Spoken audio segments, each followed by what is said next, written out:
The second valedictorian is Mr. Keith Kabaluna Detros, who graduated with a Master in International Affairs with a specialization in International Public Management and Leadership.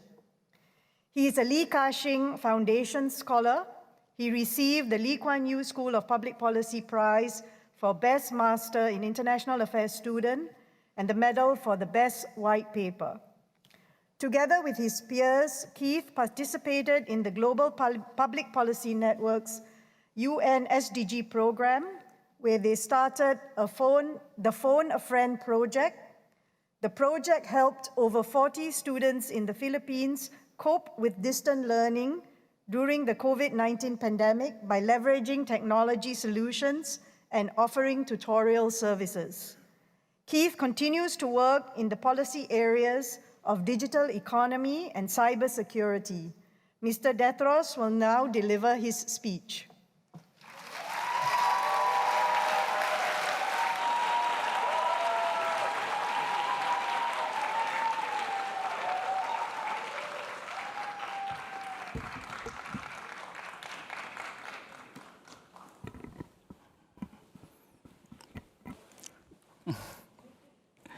Professor Tang Eng Chai, NUS President, distinguished guests, fellow graduates, ladies and gentlemen, a pleasant evening to you all. I am humbled to have this opportunity to say a few words on behalf of the graduating class of 2022 of the Lee Kuan Yew School of Public Policy.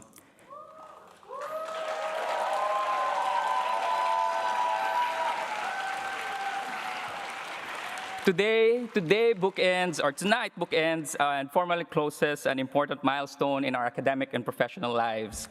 I was gonna say, let's give ourselves a round of applause, but we already did that. So honestly, as great an honor it is to represent the graduating class today, no one told me how terrifying it is to actually write this speech. This is definitely the hardest thing I had to write during the course of my graduate program, and crazy thing is, this is not even 1,000 words long. So I did what every LKY SPP student would do when facing difficult decisions in life. I thought of my faculty advisor. And just our professors would tell us, they would tell us that we should do a literature review. And so I did. What I found out is that valedictory addresses are usually a challenge issued to us graduates as we go on and step out into the real world. But as I listened to some of the speeches, I figured I should deviate a bit and change things up. So tonight, this speech is not to issue a challenge because in these interesting and crazy times, we often forget to even celebrate our wins. Tonight, we will celebrate those wins. Because rather than issuing a challenge, I take pride in the fact that this graduating class took on the challenge of COVID-19 and we managed to graduate amidst the pandemic.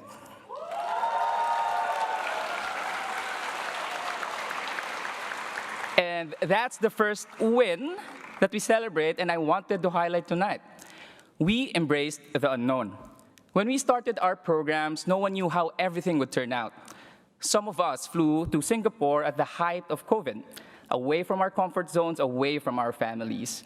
And we were surprised additional classrooms were done online, and then we were not in seminar rooms, but instead virtual breakout rooms, just trying to figure out if we were sharing our screens or if our mics were even properly working. And yes, despite this, we thrived. Despite the uncertainty, we adjusted. Despite the not knowing, we adapted. The last few years taught us that while we love what is familiar, we are malleable during turbulent times. We are resilient. So together with all the technical knowledge that we have, the frameworks, I think the fact that we embrace the unknown and come out okay at the end of it will be a lasting experience that the LKY SPP has given us, and it will be a gift for us as we continue on. This leads to my second reflection. When we were embracing the unknown, we were never alone. Our friends, our peers, the person sitting right beside you now, whether you like them or not, are part of our support system. Our colleagues are truly an important part of this journey.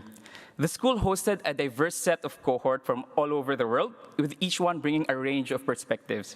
To our parents, you should have been in our classrooms when a professor would tell us or ask us a question on one policy question, and a class of 15 students would give 20 different answers. And actually, we realize that this is policymaking. Collaboration is key. Policies are never developed in a vacuum, and we needed different viewpoints, and we needed our peers to challenge our assumptions. The second win we celebrate tonight is that, together with our degree, we gain a great network of colleagues that will continue to become our advisors, our collaborators, our sounding boards as we try to make an impact on our next challenges. So thank you, fellow graduates, for being part of that network, and I will add all of you on LinkedIn. Finally, we would be remiss not to thank and celebrate our faculty, the admin team, and our loved ones. On behalf of the graduating class, I would like to thank the faculty members for their guidance and mentorship. Thank you for starting your emails with, "This is a good start," or "You are on the right track." It made us feel good for a moment before we read all the revisions and all the additional work you all had us do.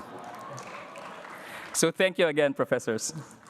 To the administrative staff, for always keeping us updated when the situation was very fluid. Thank you for helping us adapt. And most of all, to our family members, to our parents and loved ones who would just nod and say yes when we explain what super wicked problems are, we love you. To our partners, for always being there even in moments when we don't want you to be, thank you. Thank you for being our constants in this uncertain world. As I wrap up, I actually have a confession to make. While at the start of this speech, I said that we will not issue a challenge and just celebrate wins tonight, I lied. Tonight, we march out of the halls with our graduate degrees in hand, and these are definite wins. But as you know, COVID-19 has exacerbated inequalities, widened the disparity of the haves and the have-nots, and have derailed development progress in our development goals. This brings an opportunity for us not only to become policymakers, but more importantly, inspirational change makers. I urge you to use the same mindset that got us here today, embracing the unknown and collaborating with peers. And though the reality is the things we will work on might not always be groundbreaking, or it may not even change the world, but we should remember that it is fine. We are not here to solve all the problems, but if we can work on one, the one thing that matters most to us, we can contribute to its success, it is fine. It could be this tiny pocket of policy on digital literacy, maybe one provision or two on social protection of the aging population, or even if we work on climate change advocacy in one of our small towns or communities. No matter the scope, big or small, it is perfectly fine, because I am certain the class of 2022 will contribute to making an impact, and yes, we will also celebrate those wins. Congratulations again, class of 2022. Thank you very much, and maraming salamat po.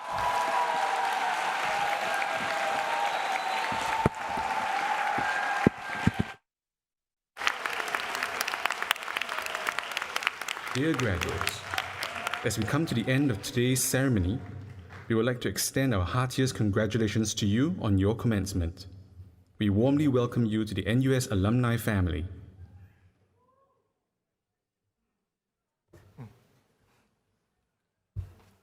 Dear graduates, ladies and gentlemen,